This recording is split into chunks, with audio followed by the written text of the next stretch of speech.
আর এত পরিমাণে গরম মালয়েশিয়াতে, আল্লাহ রে আল্লাহ, এটা তো আমি আগে জানতাম না। আজকে বের হয়েছি, বের হয়ে দেখি প্রচন্ড গরম।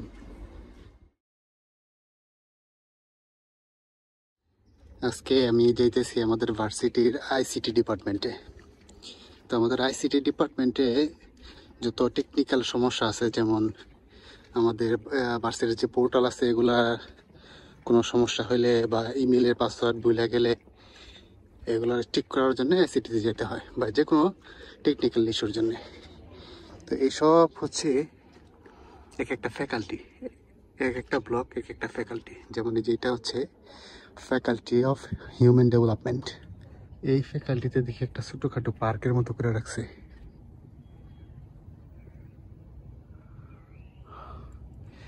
আচ্ছা, যাই হোক, আমি মূলত আইসিটিতে যেতেছি তিনটা কারণে।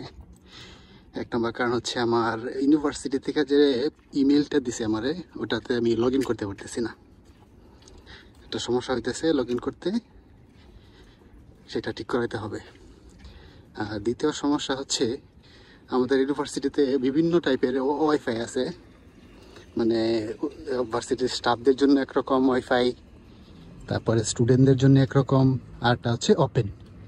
তো ওপেনটা আমি ইউজ করতে পারতেছি, কিন্তু আমার স্টুডেন্ট যে ওয়াইফাইটা আছে ওটা তুলনামূলকভাবে একটু ফাস্টার, তো ওইটা আমি ইউজ করতে পারতেছি না, ওইটাতে আমি লগ ইন করতে পারতেছি না।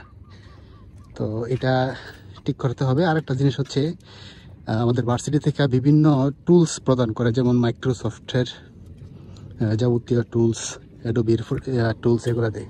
তো আমি আশা করছি যে এটা হচ্ছে আমাদের আইসিটি। আমাদের ভার্সিটি থেকে বিভিন্ন টুলস ফ্রিতে দেওয়া হয়, যেমন অ্যাডোবির বিভিন্ন টুলস, ফটোশপ, মানে যাবতীয় টুলস, তারপর হচ্ছে মাইক্রোসফট, এমএস ওয়ার্ড, এমএস অফিসের যাবতীয় এরকম আরও বিভিন্ন টুলস দেওয়া হয়। তো আমার মানে ওইগুলো তেমন দরকার নাই, শুধুমাত্র এমএস ওয়ার্ডটা দরকার। তো সেটা আমি ইচ্ছা করলেই ইয়ে করতে পারতাম, আমি ক্র্যাক ভার্সন চালাতে পারতাম, কিন্তু যেহেতু সুযোগ আছে, তাই এই জায়গা থেকে আমি রেজিস্ট্রেশন করে নিয়ে যাব, ওইটা ইউজ করব। তো এই যে এটা হচ্ছে আমাদের আইসিটি ভবন, এটার ভিতরে থেকে এগুলো ফিক্স করে নিয়ে যাব। তো এই হচ্ছে আমাদের আইসিটি ভবনের ভিতরের অবস্থা। আর এই যেটা হচ্ছে কাউন্টার, তো কাউন্টার দেখে আপাতত ক্লোজ, মানে বন্ধ আছে, টেম্পোরারি বন্ধ, লেখা আছে উইল বি ব্যাক সুন।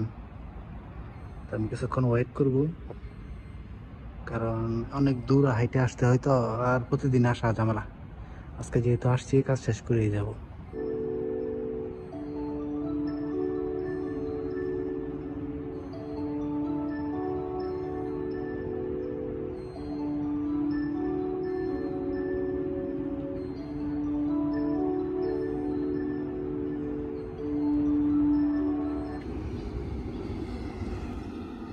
ফিরে আরেকটু আগে তো বাস দিয়ে দেওয়া যেত, আমি আরো হুতাই হাইটে হাইটে যেতেছি।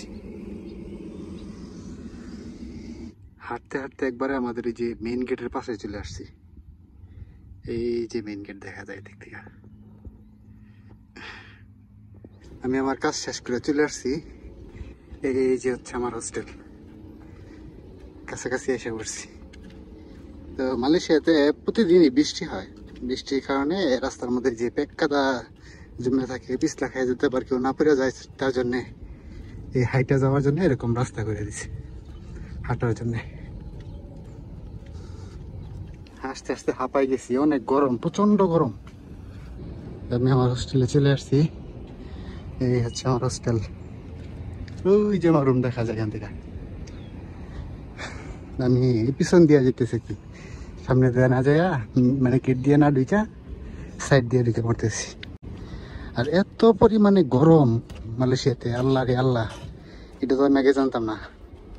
আজকে বের হয়েছি, বের হয়ে দেখি প্রচন্ড গরম। আর আমি বের হয়েছি একবারে 11টার দিকে, মানে রোদ্রের তাপটা যখন শুরু হয়েছে তখনই। বাসলাম এই জায়গায়, আবার দিকে ঠান্ডা, এই জায়গায় গরম নেই।